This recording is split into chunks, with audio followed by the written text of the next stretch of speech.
tarde, hoje a gente está aqui com uma convidada para falar sobre um assunto que às vezes é muito omitido e não dito em muitos lugares. Isso mesmo, no videocast de hoje nós vamos falar sobre a deficiência motora.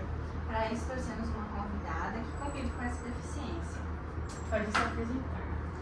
Meu nome é Maria Clara, tenho 55 anos, sou professora e atualmente eu dirijo um CMEI, um Centro Municipal de Educação Infantil, aqui no município de Goiânia. Aí a gente elaborou algumas perguntas para fazer para a Maria Clara sobre a deficiência motora. A deficiência motora foi algo que você sempre conviveu ou você desenvolveu em alguma idade, com algum acidente? Então, eu tive poliomielite aos 10 meses de idade, né, ainda bebê. Na época, em 1968, houve um surto muito grande, inclusive tem várias pessoas com a minha idade que sofrem com essa deficiência. Aos 10 meses, como eu disse, né, eu sofri poliomielite, fiquei até 5, 6 anos sem movimentos nos membros superiores e inferiores. Aí, com o tempo, eu fui desenvolvendo, fiz algumas cirurgias ortopédicas e hoje a minha deficiência é somente no membro inferior esquerdo, na perna esquerda. E você fez algum tratamento para ajudar? Como eu disse, né, cirurgias, fisioterapias, ao longo de toda a minha vida.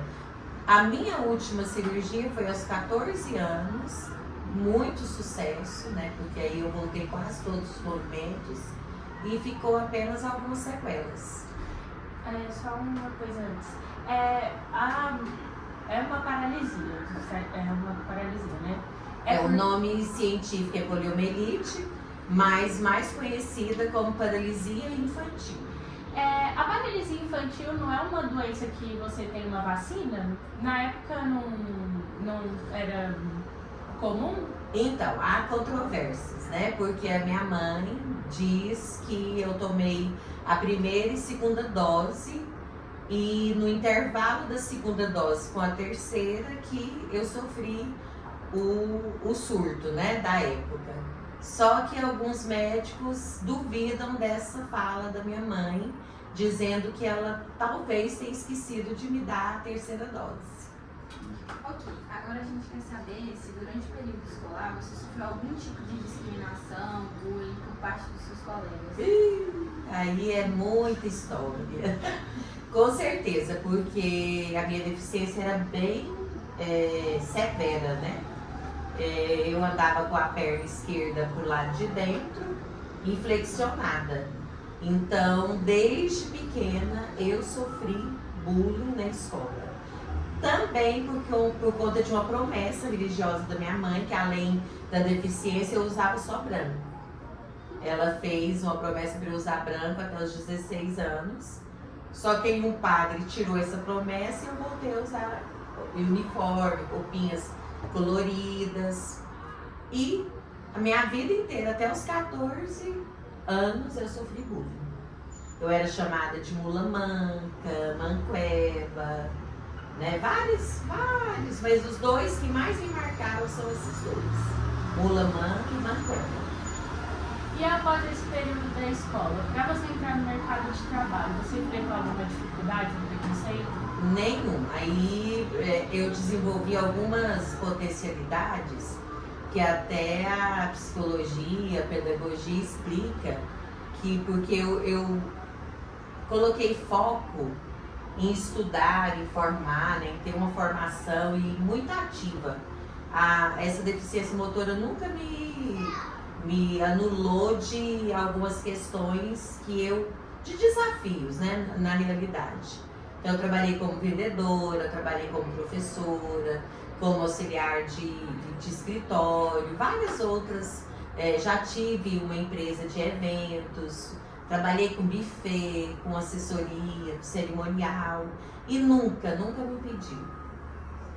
E você acha que a cidade que você vive agora, que é Goiânia, é complicado para essas pessoas com deficiência motora ou como é que é? Mesmo sendo planejada a nossa cidade, eu encontro várias dificuldades. E olha que eu não sou cadeirante, eu não sou amputada. E mesmo assim eu sofro muito com a falta de mobilidade na cidade. Não tem acessibilidade. Eu saí agora de um trabalho numa escola municipal, tem 2 meses que eu saí de lá, não tinha rampas, não tinha acesso. Eu, para subir, muitas vezes os alunos, os adolescentes, me ajudavam a subir alguns obstáculos que eu tinha que percorrer no prédio escolar, só para vocês terem noção. Os novos prédios, inclusive o que eu estou morando agora há 1 ano, muito acessível. Lá nós temos toda a acessibilidade. Eu acho que agora, de uns anos para cá, que as novas construções estão preocupadas sim com a acessibilidade, mas as antigas... E referente aos desafios que você enfrenta no dia a dia, quais são? Ou hoje em dia não tem tanto? Não, tem sim, né? Que é a própria acessibilidade. Você andar, por exemplo, no centro de Goiânia, em Campinas, que são bairros mais antigos, tem calçadas desniveladas, que às vezes eu tenho que passar pelo asfalto, porque eu não dou conta de subir na calçada.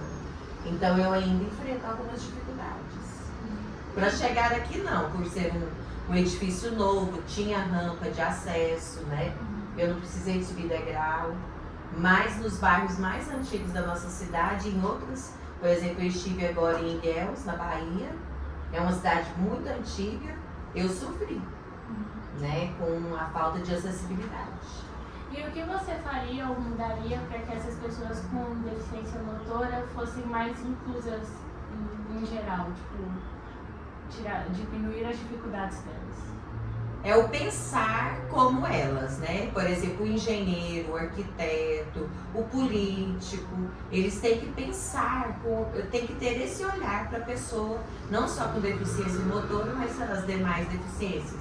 Por exemplo, no meu trabalho, hoje eu trabalho com crianças, lá nós não temos nenhum deficiente motor, visual, auditivo, mas em trabalhos anteriores, né?